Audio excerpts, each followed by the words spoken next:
Tomb of the Spider Queen. That's going to be our first map. This will be the choice of GG. GG, in fact, yeah. Yes, exactly. That's what they want. They want to have this first snowball, and of course we have, again, both Braxis and Warhead Junction removed, both StarCraft maps removed from today's series. That's GG. Let's see what else they have prepared for us. They seem to be really liking, if they have the Malfurion first pick, go into the Diablo and continue with the CC chain. Yeah. Thinking that's what we're probably going to be seeing a lot of. ETC seems to still be very popular, especially Hong Kono using him a lot today. So another tank that will be highly contested. We thought he was going to really fall out, and he did quite massively yesterday, but today he's kind of back on the rise, especially for Hong Kono. That was only our first best of 5. In our second, we will see if Sign and Hooligan are really continuing down that pathway, down that path of ETC priority. On a map like this, you'd have to imagine it'd be one of the bigger ones for him. There's the Zeratul ban before we even get started, as we expected. It's also targeting good away from his Zeratul, as they do not have the first pick. Tempest actually has the first pick, but Hopefully we get to see some more Leoric actually on this map. It's obviously situational based. Gigloff does not want to see Leoric. there's a boss there. Alright, Gigloff needs some water. I'm about to die. Wait, one Here, you got, alright, you alright? I got water for you right here. So, Tychus and Malf are going to be the rotation. Very high prioritization of the Tychus. Not only that, but the Falstad as well. We see Falstad a lot on this map by Sake specifically on MVP Black, but otherwise it's been kind of medium prioritization. Still obviously a good hero in terms of his split pushing and soaking, even on a small map like this one. That is right, and GG already have one of their cards ready with Malfurion. Has that route available along with later cards like Diablo. Or are they planning to do the same? I don't think so. The same would not work against Tempest. I don't think it would especially work, when the Falstad is already gone, and ETC with Rag to pair it up. Oh, Ragnaros has been banned several times today, but actually makes it through this time. There's a Kerosene ban onto Hyde that was basically sniped, as Hyde is one of the best Kerosenes in the world for sure. Very strong against the Muradin pick, which GD is definitely going to go down in just a moment if Tempest does not ban it. They might actually ban it here. So we saw a lot of Ragnaros. It's actually going to be the targeted Diablo ban. Again, this is not normal, but this is something against Hooligans specifically. So just to talk about Ragnaros for a minute, we saw him. CUJ just laughing. He's like, oh man, they got our number. But we've seen Ragnaros banned and even hovered on bans several times today on other maps. This is a field map where you really have to consider the Molten Core's potential to delay and also guarantee turn-ins. So I like the choice of Tempest to bring him in here. Doesn't pair with anything incredibly powerful at this moment in time, but you can follow up a Mosh Pit with it, for example, for the... There's a long Mosh stun and then the follow-up damage and stun right afterwards. If the Mosh is uninterrupted, you have this nice area. Multiple heroes are going to get that big damage and big stun. So there's the Muradin we talked about. It's going to be with the Tyrael. Partially a denial pick against the ETC as well.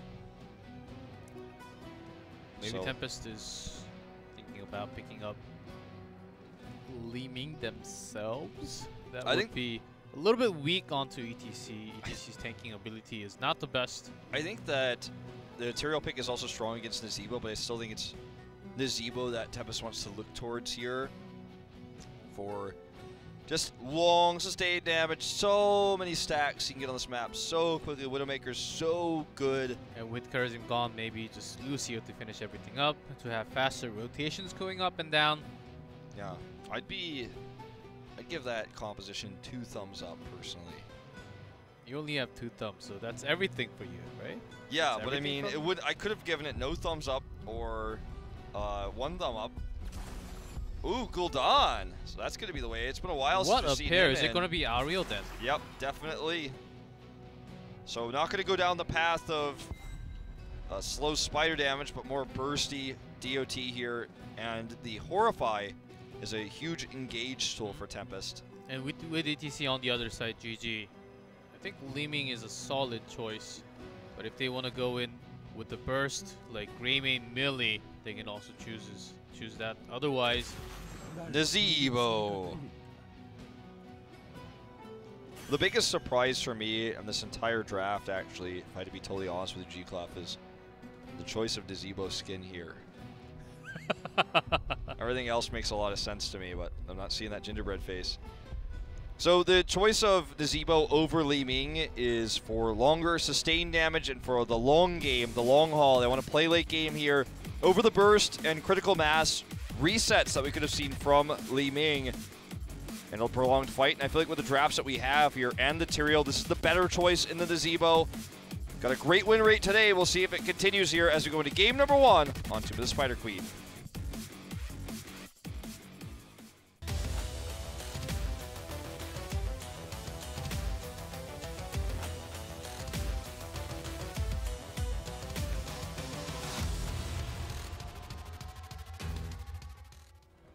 In blue, it is Team GG, BDG on Tychus, Jaehyun on Malfurion, Good on Tyrael, Hooligan on Muradin, and Wu-Jae on Nazebo. and in red, Tempest, Hide on Ariel, Duck on Falstad, Lockdown on Cooldown, Sign on ETC, and Modern Life on Ragnaros. All right. Spiders, spiders, and more spiders, man. If the spawning spiders, the minions on this map weren't enough, now you got the Nazebo spiders too. Tomb of the Spider King. Oh, look at these sprays coming out. I love my favorite spray, actually. This probably comes to no surprise to anyone who's watched me post GIFs, is the Heroes of the Storm spray. All the green memes, and Hooligan jumps right in. Knockdown gets very low, but Ariel's heal so much on the multiple targets. Also, that was so aggressive, right into stun coming out. Power slide there as well. The early game comp is obviously Tempest's. They have ETC, they have a ton of damage and burst healing. And yeah, GG has some cool roots, but diving in like that, this is what I'm talking about. This is where the early game power comes from, is ETC. Look at this, the BDG is going to go down. is real, man, coming out from Sign. That's why he took so much time for the game. He's even rooted and stunned. He does go down at the very end. Yeah, it looks like Hydra is still on cooldown. He had plenty of hope there, but couldn't use it. And this is Duck's his third Falstad in HGC Korea. It's usually lockdown on Falstad, but because he moved into cooldown and Modern Life picking Ragnaros, there was a small swap in the team. It's funny, actually, this will solidify Gul'dan as lockdown's second most played in HGC Korea at 7 games. And Gul'dan is really only played by lockdown right now, as most played is double that at Li Ming. But it's kind of funny, like when you think about it, if he doesn't get Li Ming, he goes into the Gul'dan almost half the time. Just a rare hero pick. A lot of damage coming out here for BDG, but it's not going to be enough, sadly. He'll be forced back. Modern Life gets the pings here to tell him to get out. He backs off. With that, Tempest has wave clear and global, so they can take that as body block again. Is real. Again, Sign just on top of his power slide today, and of course, as ETC on this map, you can have a lot of pressure on all 3 lanes, just going on top to bottom. Well, at least Nazebo got a lot of Widowmaker stacks there. The spiders afterwards. Small consolation prize. It's the unfortunate thing about Nazebo is he just doesn't really have a lot of escape. Actually, going into Voodoo talent at level 4 instead of the healing for the spiders, which is quite unusual. Lockdown's going to get picked here at the same time. I wonder if that's a misclick. It's like so powerful to have the healing of the spiders. I mean, this is unheard of. Well, let's see if that's a misclick by the end of the game. If it cost him the game, maybe, but that's still not the worst talent on Nazebo. He still can go into the spider build. Yeah. Of course, like the cooldown reduction is going to be really important later, and Widowmaker's just super strong, so you want that. But with all those wave clear coming out from Tempest, they still have an upper hand. Lots of pressures. They took out lots of ammos onto the first port walls on the GG. And also a global Falstad really didn't fly too much. So but with that pressure, they will also have chances of turning in their home. You know what? I want to talk about this actually for a little bit. This big voodoo, for Ujay. Whenever he gets a minion kill from his trait, he's gonna get a bigger bonus than before. So just a little bit. Yeah. So I mean, with all the minions around, how many times he's gonna kill those? Could make an argument for this on this map specifically. But the trade-off in healing in terms of team fighting is definitely going to be, I feel like, just more valuable than what he could have had with the healing. I don't think this is a misclick, just like thinking deeply on this, but it's definitely an unusual pick. And he goes back into the level 7.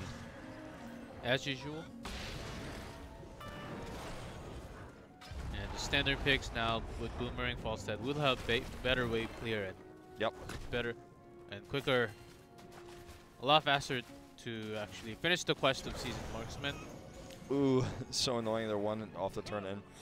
When fire is annoying them right now. The lane push definitely in Tempest's favor, so even with 62 carried, just no way for GG to get a turn in. They don't have a single turn in. So much carried, making this next phase with the Web Weavers so dangerous for them if they end up getting picked.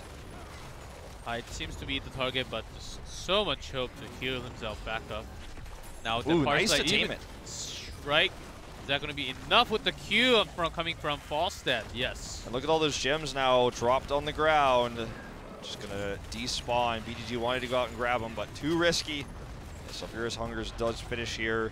The Web Weavers, because of all the lanes being pushed, are going directly to all the fort walls. This lane is out of ammo. This one is as well. So going to be a lot of damage done actually for Tempest with this push. Already a full level lead, and Jaehyun is almost caught and does get caught with that burst. Oh. And then the combo, perfect hit there. You know, we saw the targeted ban of Karzim for Hyde, but the Gul'dan pick makes this so strong. And Hyde was actually the first player to play competitively, consistently, the Ariel in Korea. So it's a hero he particularly likes a lot and was super hyped when she became legal for use in Season 2. And level 10 is now reached with this push. They get both forts. The top fort is actually very significantly out of ammo now as well because that push was so hard up there. And they have enough carried for another turn in. And Hyde, of course, as a support. It was another program regarding heroes yesterday night, and we got to see Hyde's account and the levels on these heroes. 7 of all the out of the supports are usually in level 40s or 50s on all those supports. He is the support that's the only support to actually be in rank top 20s in Korean ranks on Hero League also. Yep. I'm Battle.net friends with him, and he is on non-stop. He's unstoppable. He doesn't sleep. Well, level 10 is going to be up here in just a minute for GG, which is going to be important because it's back-to-back Web Weavers coming in. Horrify, the big engage tool, and Sanctification is going to have to either be used beforehand or used to nullify the situation when things get dirty, when that comes down. Those lockdowns positioning, he wants to get a Horrify on it, to knock these heroes out of the gate. If they step over the line and get feared, they'll be big targets.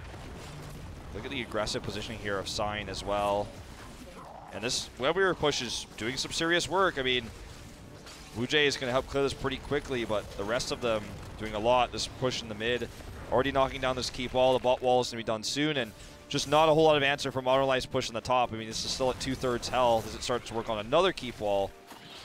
So in the bot lane, a ton of ammo reduction. The mid wall is down, and top wall is facing a similar fate here. Big rotation up for Tempest. They have Horrify. Remember, they're waiting to use it. And it was actually baited by GG, but Sign came in time. Duk actually uses that gust to disengage. He came into the wrong position of the flight.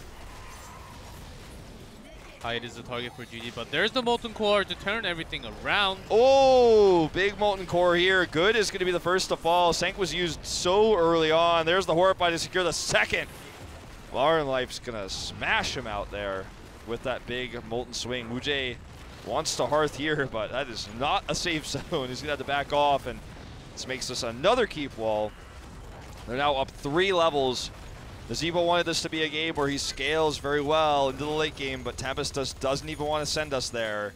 They have the wave. They have the wave pressure with Gul'dan, Ariel, and also Falstad to soak on the other side. So GG really have been having trouble soaking in EXP, just following the rotations. And whenever they actually force the rotation up or down to get a pick, Sign is always there to cover. So great coverage and teamwork coming out from Tempest. And GG, I really think they really started losing when they got the ban on the Diablo. Hooligan really left that out.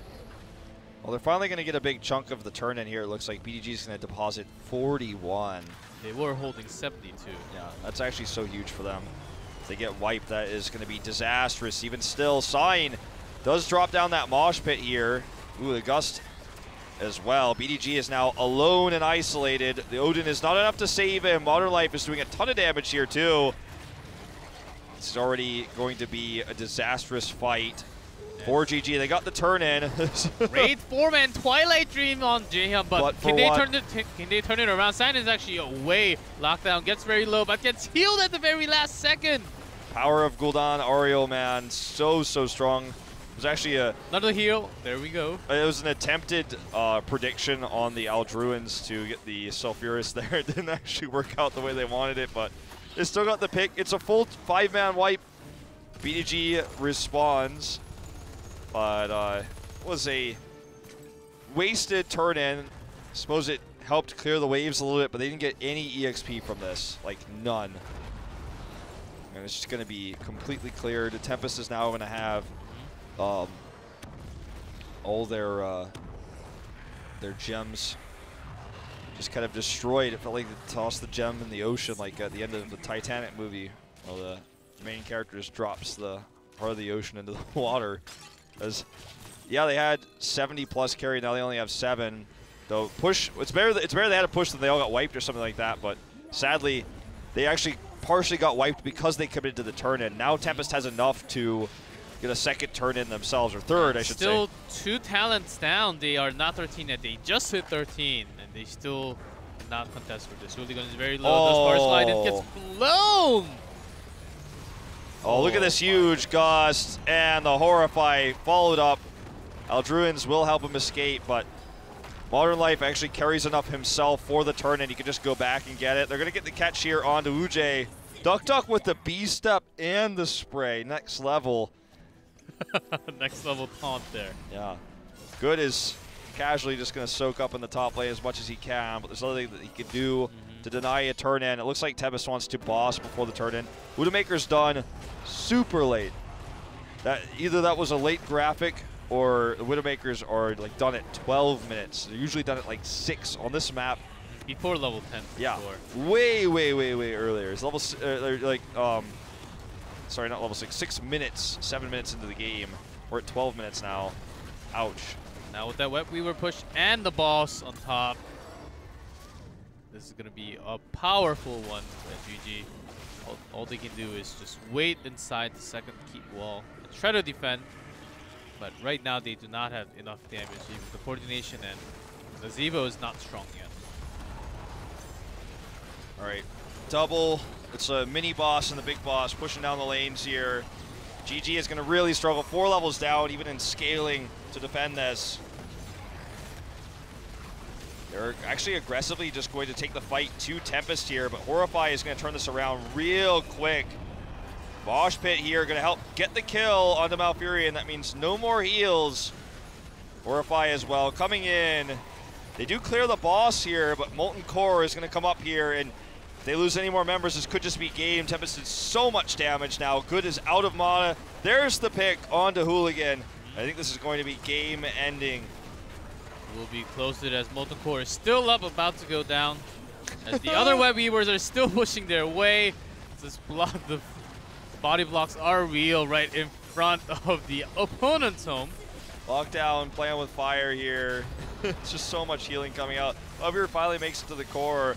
18 kills to 2, and that is going to be game number 1 going over to Tempest in dominant fashion. Very rare to see sub 15-minute games on this map.